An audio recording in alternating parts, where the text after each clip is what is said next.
Турции набирает обороты кампания за прекращение международной изоляции Абхазии. Инициаторами выступили представители нашей диаспоры. 4 июля их требования поддержала турецкая партия труда. Вскоре тема дошла и до парламента. 27 июля зампред парламентской группы «Новый путь» Сельчук Оздаг предложил признавать абхазские паспорта на турецкой границе без изменения позиции Анкары по статусу республики. Турция не признает Абхазию как независимое государство, но непризнание статуса государства и игнорирование живущих там людей – это не одно и то же. Оздаг также выступил за восстановление морского сообщения между Трабзоном и Сухумом и прямые авиарейсы.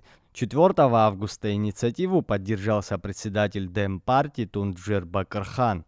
Наши братья, живущие в соседней поморье Абхазии, сегодня сталкиваются с серьезными проблемами в области демократии и прав человека. Абхазские паспорта должны признаваться действительными на наших приграничных пунктах. Этому позору должен быть положен конец.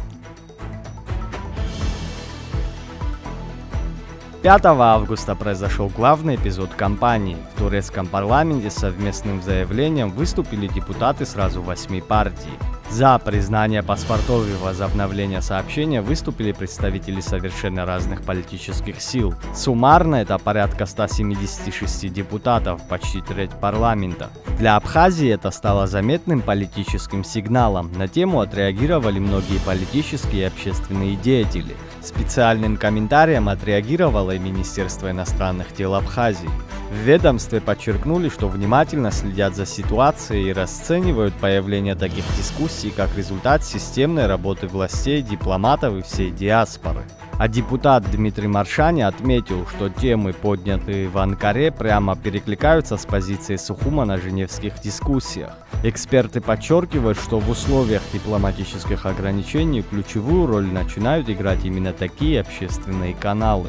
Конечно, такие инициативы, исходящие от наших соотечественников за рубежом, их, конечно, нужно поддерживать, поэтому я поддержал сам. Но мы должны понимать, что в силу того, что мы частично признанное государство, мы ограничены в возможностях для осуществления официальной политики. И нам приходится больше использовать общественные институты, общественные инициативы. Вот. Мне кажется, что это направление, у нас не так мало, кстати, специалистов в самой Абхазии и за пределами, которые могли бы активность на этом направлении развивать. Это не только Турции касается, кстати.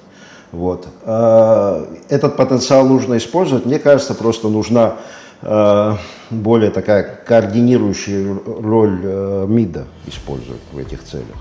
Однако на фоне такой поддержки возникла дискуссия внутри самой диаспоры. 7 августа Федерация абхазских культурных центров Турции Абхазфед заявила, что инициативная группа не имеет мандата представлять всю общину.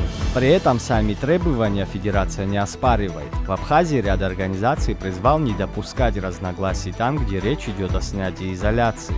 В их обращениях отмечается: в сложившихся обстоятельствах фонд ААМТа считает необходимым призвать к консолидации. Все институты абхазской диаспоры в Турции, включая Федерацию абхазских культурных центров и Федерацию кавказских ассоциаций, должны переступить через внутренние разногласия и амбиции ради достижения нашей стратегической цели. Общественность Абхазии с воодушевлением присоединяется к кампании по прекращению международной изоляции нашего народа. Глубоко верим в то, что вся наша диаспора, невзирая на разногласия в организационных вопросах, сумеет объединиться в рамках этой прорывной акции во имя достижения справедливости для народа Абхазии. По мнению политолога Астамура Таня, сейчас главное перевести эмоциональную поддержку в системную работу. Что касается разногласий, вы знаете, мне не нравится, что у нас в соцсетях особенно устраивают какие-то настоящие войны, навешивают ярлыки. Понимаете, может быть дискуссия по разным вопросам. Нужно прислушиваться к разным мнениям. Вот, например, я читал мнение политолога Ильчи Надзимба. Вот мы, помню, мы все гордимся, когда она выступает на международных площадках по проблеме Абхазии. Вот.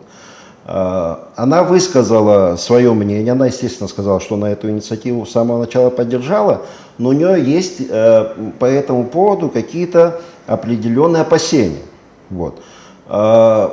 Мы должны, в силу того, что она разбирается во внутренней политике Турции, в своей работе позицию и Ильчи Надзинба, и тех, кто по-разному мыслит, кто специалисты в этих вопросах, мы должны использовать, потому что, чтобы был, с одной стороны, максимальный эффект от подобных инициатив, с другой стороны, всегда, вы знаете, в политике так, есть всегда оборотная сторона. И чтобы была возможность купировать возможные негативные последствия. То есть она предложила с более широким спектром работать. Вот. Политика – это такая вещь. Нельзя никогда останавливаться и почивать на лаврах. Потому что этим всегда будут пользоваться ваши оппоненты. Вот. Здесь нужно постоянное движение. Нужно информационное поле формировать. Правильное, что Абхазия – это независимая страна, какие у нее цели, что она, каким принципам внутренней, внешней политики она придерживается. Вот это все должно быть максимально для международного сообщества прозрачно. Вот. Это очень большая работа. Одним из ключевых направлений эксперт считает именно турецкое из-за многочисленной диаспоры и давних торгово-экономических связей. Но турецкое направление, оно всегда является частью нашей политики по известным причинам, потому что там живет большое количество наших соотечественников. Потом у нас торгово-экономические отношения с Турцией существуют, торговые, они интенсивно развиваются, несмотря на то, что Абхазия не признанное государство. То есть мы, по крайней мере, в этом уровне отношений мы заинтересованы. Вот. Естественно, все наши действия, они должны основываться на знании и понимании того, что в той или иной стране происходит. Будь то Турция, будь то Сирия.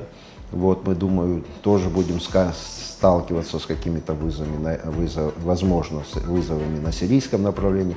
Это все мы должны учитывать. Вот. У нас, к счастью, есть люди, которые разбираются в этих вопросах.